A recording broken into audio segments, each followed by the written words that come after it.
This video is for you, players. You want to be the most efficient player at the table that every Dungeon Master loves. And Dungeon Masters, you can send this to all your players to help dial up the efficiency of your entire table. Because I'm going to be telling you things that your DM or other fellow efficient players would want to tell you themselves, so pay attention. Or if you can't pay attention, that might just be one of the reasons you're slowing down the game. So let's go. Number 1, shorthand notes. Make shorthand notes that make sense for you on each ability, feature, or spell that you have. Think back to when you're in class. When you take these notes, you don't have to actually write word for word what's in the book. This is trying to stop you from having to go look through the book and do all that. Just write down the important parts, speak your own language to yourself of what you need to know. I made an example right here for a barbarian. For the rage feature, all I need to know is I get advantage on strength checks and I get +2 on all my damage. Then I have a slash here because I think of those as more offensive things, and on the other side, defensive things, which you take half damage from anything physical. No need to slow things down and check the book. It's all right there. And before I forget, this character sheet has a really cool spot for you to put different cooldowns of stuff you have. If you can do something once per long rest, you can put it here. If you can do something a certain amount of proficiency times per long rest, you can write how many total times you use and how many times you have it. So for rage, you have 2 uses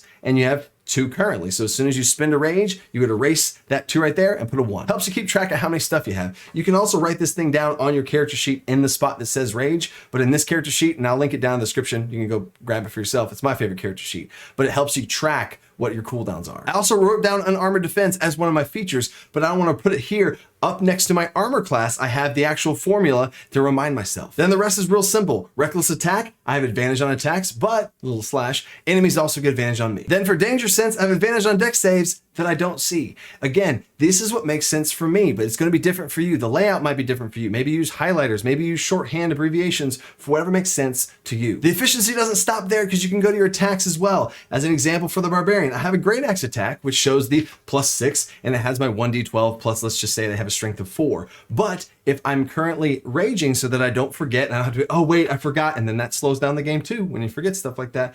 I have a great axe attack, parentheses, when I'm enraged, and it's still a +6. I still roll a 1d12, but I have a +6 for damage because the extra 2. You see how this all connected? Now, what about for spellcasters? I got some stuff there too. For Fireball, I don't want to have to actually look up, especially not in the book, Fireball and read through everything and look for the certain parts that I need. Take the parts you need and put them right here on this nice and simple spreadsheet, or you can have a separate piece of paper. But Fireball is 8d6 dex save. With a range, oh, don't worry about the dex save. I have my spell save DC right up there in the corner. Don't forget that.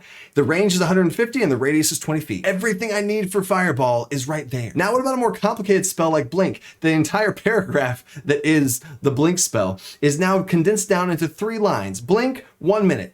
Lasts for 1 minute. The next 2 lines here describe what happens at the end of your turn and the start of your turn. So at the end of your turn, you roll a d20 on an 11 or higher, you vanish. And at the start of your turn, next time the turn comes around, you reappear within 10 feet. Because we'll get into this in a second, but you don't always know what spell you're going to do. Maybe it's a thing on the fly, like, oh no, I'm going to use the Blink spell. And now you have to go find the Blink spell. It's already right here. So even if you do have to do it on the fly, everything you need is on 3 lines. And for the third example, I want to do a concentration spell. So I have a little marker off to the side here to remind myself that it's a concentration spell. That's really important for spellcasters to not get confused as to, oh, I have concentration or I don't, or what spells do I have? So if I already am using concentration, I'm not going to look for those spells that have a little marker next to it. So for fly, it's 60 feet, touch spell, lasts for 10 minutes.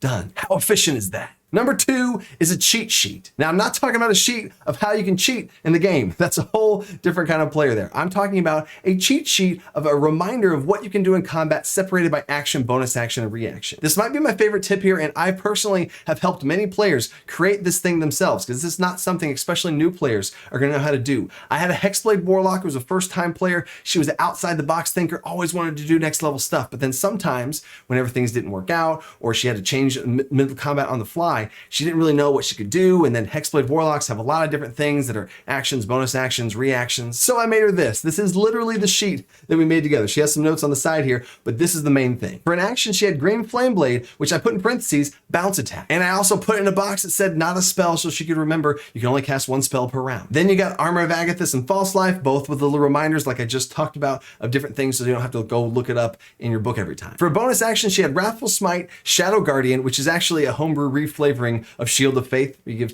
two armor class to somebody else. She could do a homebrew version of that, which is the bonus level up perk I gave her. I have a whole video on that. She could also Misty Step, and I don't actually know what this star with a circle around it is. I think it means what things are spells, but again, this is her shorthand to understand. And there's a special, which I assume is something you can only use once to remind herself about that, of Hexblade's Curse. Then there's the reaction section. And again, this is a brand new player, so I knew that they didn't probably just remember stuff automatically. So I have little helpful reminders in there, is that this is stuff you can do not on your turn, and you only get one of these reactions per round. Then I have it separated into two different categories here. If someone swings at you, you can shield, and if someone damages you, you can Hellish Rebuke. As soon as we sat down and made this chart together, spent maybe 10 minutes doing it and just talking through everything out, but she had a much better perspective of what she could do in combat, and guarantee you the next session and everyone after that, she was so much more efficient and way more deadly in combat. Number 3 is dice prep. Have the dice that you regularly use as a character, because again, it's not a wide variety of dice like the Dungeon Master has to do. Have your 2d20 so you're ready to roll with advantage or disadvantage or normally, but have those set aside in a different section than your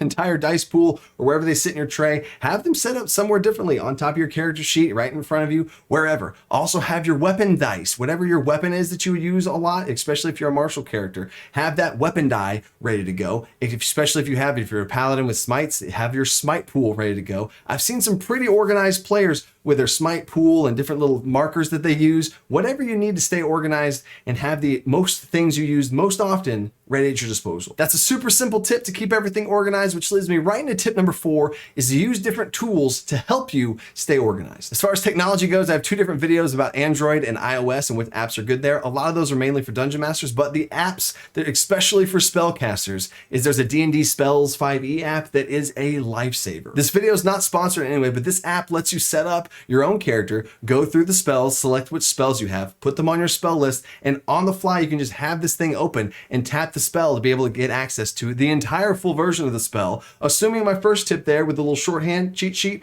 if you have to look up something really specific that you actually didn't write down, or you're thinking about your next turn and, ooh, what if or if you're using spell components or something. But if you're using spell components, you probably should write that thing down on the notes section for tip number 1.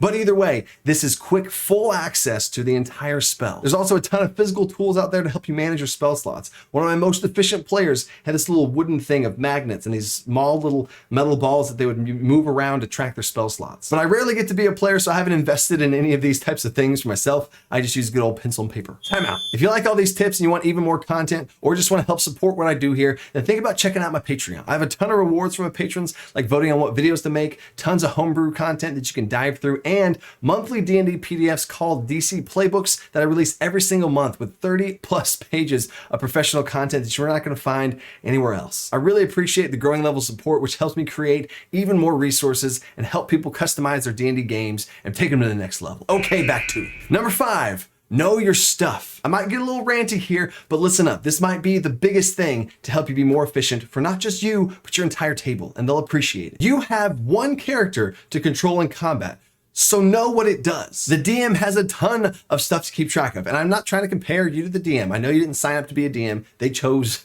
that route. But the Dungeon Master should not also have to know exactly how your character works, especially if they have a new Dungeon Master and you're running a spellcaster. That is a lot for them to have to know, run the game, prep everything up, what's going on, the enemies, and then you don't know how to run off your character. That's going to really slow down the game, and that's not fair to the Dungeon Master because now they have to also learn your character. Take that burden off your Dungeon Master. Even as something as simple as having 5 minutes of game prep before you go to your session, before your session starts, look through your character sheet, think through, read your inventory, read through your spells, know what you can do, make these sheets. The Dungeon Master is doing a ton of game prep to give you the best experience possible. So if you just spend 5 minutes, it actually will help you kind of refresh everything because it has probably been a week. But I am especially talking to those spellcasters. Read all your spells. Whenever you select a spell, really read it. Make sure you know what it works. And while you're reading it, maybe take some of these notes to kind of have it so you understand how your spell actually works. Have your spell save DCs, have your spell attacks written down, have everything written down so your Dungeon Master is not asking you all these questions and then you're having to stop